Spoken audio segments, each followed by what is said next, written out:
እንግዲህ የተለየ ነገር አይደለም። የልብስ ማጥቢያ በረኪና ነው ላርጎ የሚባል ጮብላ ላርጎ ትወጣለች መጀመሪያ። ከዛ ከሜታ ቤት ተከትሏ ሲሄድ ልጠጣ ነው ላርጎ ይበል እንጂ አይሲንክ ላርጎ ሳይሆን በረኪና ይመስለኛል። እንደሷ ይለያያል ማለት ነው። ያ መርዝ ያ ሶዳ ነው። ልጠጣ እሱ ወስዶ ወደ ሽንት ቤት ሊጨምር ሲሄድ ቀጥታ በኪችን መስኮት በኩል ነው ያለው። የወደቀ ነገር ነው የሰማሁት ነው የሚለው እሱ። ሶር ብሎ ወደዛ ሲገባ ኦልሬዲ የለችም የሚል ነገር ብለኛ የነገረን ነገር። ከዛ በኋላ የተከሰቱ ነገሮች ትንሽ ለማውራትም ይከብዳል። ወደ መሬት ካረፈች በኋላ ወረዱ ሁሉም ሰዎች። ከስር የሚሰሙ ሰዎች አሉ። ድምፁ ምን ያህል ከባድ እንደማይሆን ታውቃላችሁ። ከዛ ልጅቷን አፋፍሷት በሱ መኪና ከታች የነበረ ግራውንድ ላይ እሷ የወደቀችበት ቦታ የነበረው አንድ የባንክ ሹፌር ነው። የእሱ መኪና እየነዳ ሄዱ። ሁላችንም ከዛ የሰማ ነው ከዛ ባለው ነገሮችን የሰማ ነው እና ሄድ ነው። ከዛ ሹፌሩ አደረሳቸው። ኦልሬዲ ከአምስተኛ ላይ አይደለም ከደረጃ ላይ ሰው ወድቆ የሆነ ነገር እንኳን ቢነካው ምን እንደሚሆን ማሰብ አቅተንም። ያው ሹፌሩ አደረሳቸው። መኪናውንም እሱ ካዝና ከፋች ነኝ ብሎ እዛው ነው ተለሄደ። እሱንም ፖሊስ ይዞት ሄደ። ከዛ በኋላ ነው ሁላችንም የደረስነው። ሌሎች ሰዎች የመጡት። በጣም የሚያሳዝነኝ ነገር ከዚህ ፊት አሁን ያወራኋቸው ነገሮች ሳይሆን ከዛ በኋላ ያሉ ነገሮች ናቸው የሚያሳዝኑ።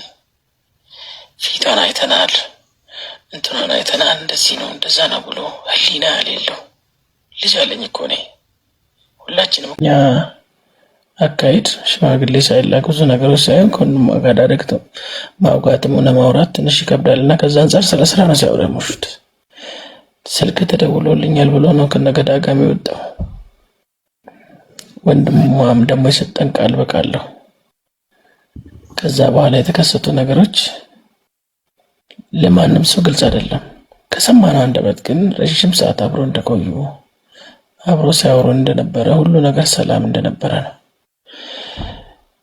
ከዛ ባለፈ ነገር በህይወት ውስጥ አይደለም እንደዚህ ጀማሪ የሆኑ ህጻናቶች ቀርቶ በእኛ ህይወትም ብዙ ነገሮች ይከሰታሉ። ልጅ አፍርተን ምን ብለን በጭቅጭቅ መሀል ደግሞ ኢሞሽናል የሆኑ ነገሮች ሊነጋገር ይችላል። ሴትን የሚያደማ ብዙ አንደበት ከወንዶች ይወጣል። ታብታብ አድርጉ። ታብታብ ስራ። ይሄ ቅርብ ወዳጃቸው ነው።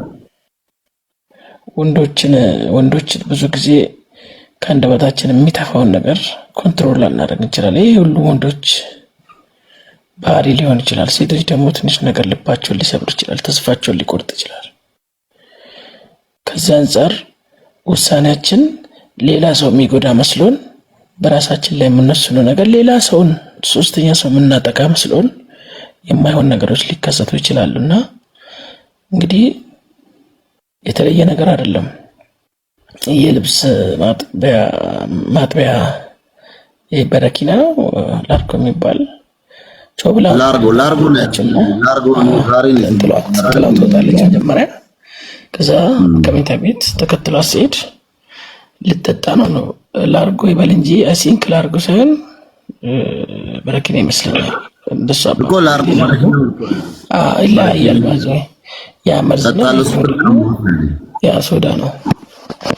ልጠጣ እሱ ወስዶ ወደ ሽንት ቤት ሊጨምር ሲሄድ ቀጥታ በኪችን መስኮት በኩል ነው ያለው። የወደቀ ነገር ነው የሰማሁት ነው የሚለው እሱ። ሶር ብሎ ወደዛ ሲገባ ኦልሬዲ የለችም የሚል ነገር ብለኛ የነገረን ነገር።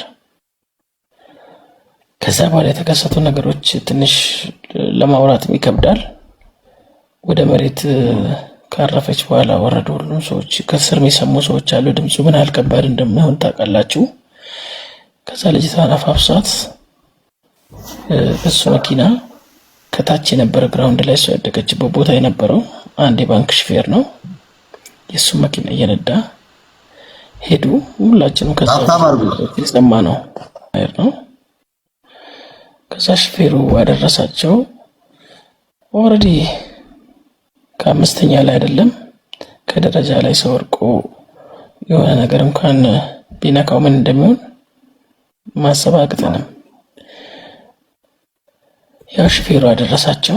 መኪናውንም እሱ ካዝና ከፋች ነኝ ብሎ እዛው ነው ተለሄደው። እሱንም ፖሊስ ይዞት ሄደ። ከዛ በኋላ ነው ሁላችንም የደረስነው። ሌሎች ሰዎች የመጡት። በጣም የሚያሳዝነኝ ነገር ከዚህ ፊት አሁን ያወራኋቸው ነገሮች ሳይሆን ከዛ በኋላ ያሉ ነገሮች ናቸው የሚያሳዝኑኝ። ፊቷን አይተናል፣ እንትኗን አይተናል፣ እንደዚህ ነው እንደዛ ነው ብሎ ህሊና ያሌለው ልጅ አለኝ እኮ እኔ። ሁላችንም እኮ ነገ ሰው እናፈራለን። ምን ያህልስ ነው ህይወታችን የሚኖረው? በጣም የሚያሳዝነው ብዙ ነገሮችን አይተናል ብሎ ያወሩት ስም ጠርቼ ማውራት የምንችላቸው የእሷ ጓደኞች ጭምር አላዩ። ማንም አላያትም። ውሸታሞች ናቸው። እንዴት ነው ያረፈችው? በምን አይነት መልኩ ነው? እቺ ልጅስ እውነት አልጠላትም ወይ እውነት ጥሏታል የሚለውን ነገር ከሀዘኔታና ህሊና ይፍረድ። ካለው ነገር አንጻር እኔ አላወራም። ሌሎች ያዩ ሰዎችም ጓደኞችም ስራ ባልደረቦችን እነሱ ያወሩ። በጣም ያዘንኩትና አንዳንድ የቅርብ ሰው ነኝ ብለው የሚያወሩ ሰዎች ረጅም ጊዜ የተጣሏቸው ሰዎች ናቸው። ማለት ከእሷ ጋር የማይነጋገሩ ጭምር ናቸው አንዳንድ